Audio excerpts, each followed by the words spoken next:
Bonjour tout le monde, bienvenue sur ma chaîne YouTube, ici Kim et aujourd'hui je vous retrouve pour un nouvel épisode de Nouvelles littéraires, votre source numéro 1 pour vous tenir au courant du monde du livre, mais également quels titres ont été annoncés pour paraître bientôt et bien entendu votre partie préférée, les adaptations de livres en film ou à la télévision.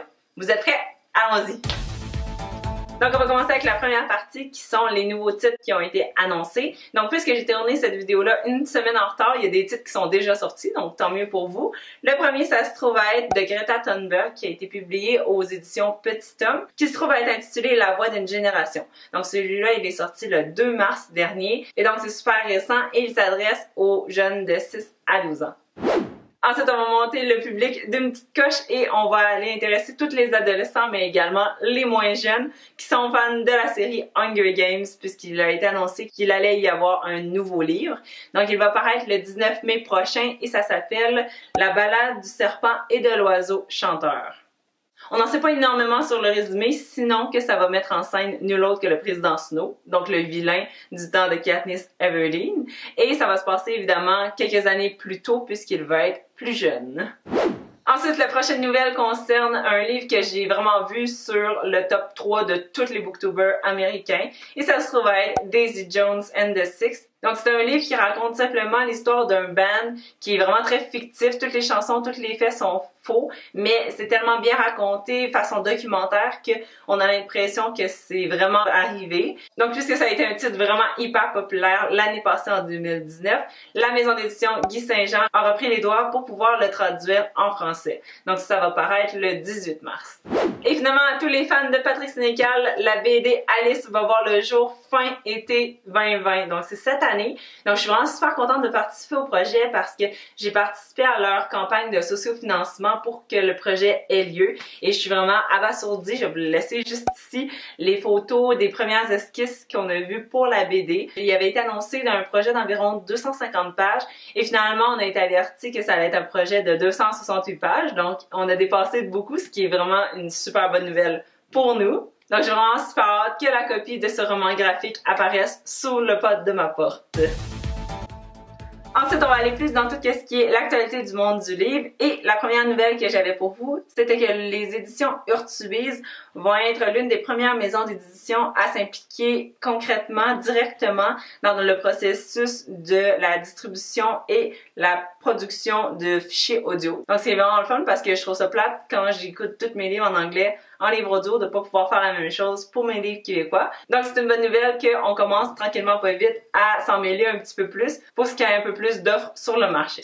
Parmi leurs 3 premiers titres qui sont disponibles depuis le 26 février, moi je me suis sélectionné Leslie et Coco, un roman qui fitait vraiment dans le genre de lecture que j'aime.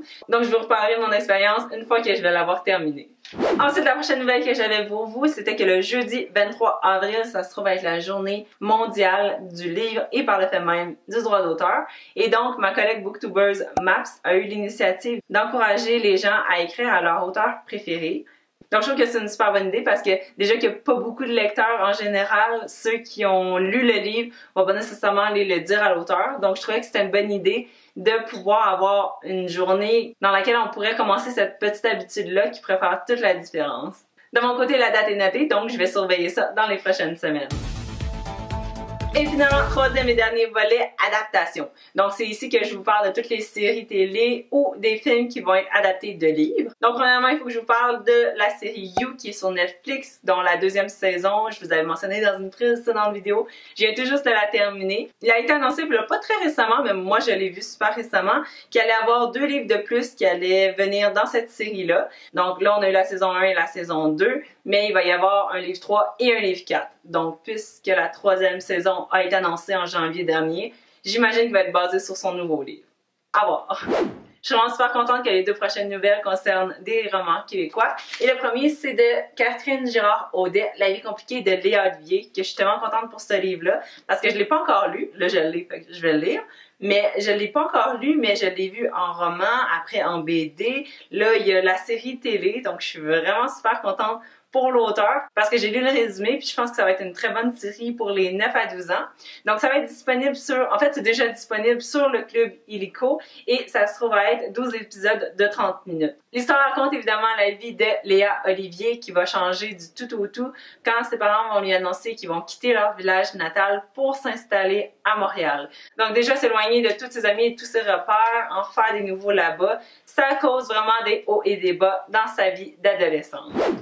Ensuite, la dernière nouvelle, je l'avais gardée pour la fin parce que je la trouve colossale. Et ça se trouve à être l'adaptation du roman en film de La déesse des mouches à feu, écrit par Geneviève Peterson et qui a été adapté par Anaïs Barbeau-Lavalette. Donc, c'est l'histoire d'une jeune adolescente dans les années 90 qui s'appelle Catherine qui va vraiment vivre les changements dans sa vie en même temps que ses parents vont divorcer. Donc, l'exploration de son adolescence va pas se faire en douceur, loin de là. Au contraire, il va y avoir plusieurs épisodes de dérapage et de violence. Et le film va mettre en scène Kelly Despaux, Caroline Néron et Normand D'Amour. Qu'est-ce qui est le fun aussi, c'est qu'il a été en compétition à Berlin. Donc, c'est vraiment fun que notre littérature québécoise rayonne à l'étranger. Donc et voilà, c'était tout pour mon épisode de Nouvelles littéraires. J'espère que vous avez apprécié. Likez la vidéo si c'est le cas et on se retrouve dans une prochaine vidéo. Abonnez-vous pour ne rien manquer du fabuleux monde du livre. Bye bye!